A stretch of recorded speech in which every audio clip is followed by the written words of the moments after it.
On behalf of Pakistan, I also thank the 134 members of the group for reposing their trust in my country to chair the Group of 77 and China in these challenging times.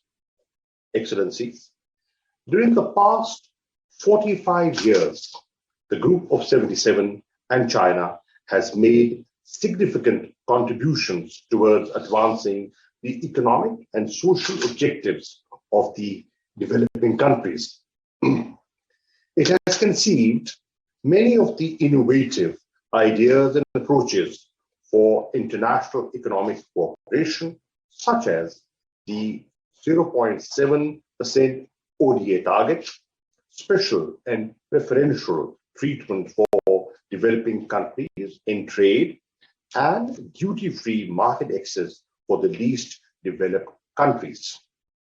The Group of 77 and China should also promote appropriate reforms to the international financial architecture and the world trade regime to induct equity and advance development goals.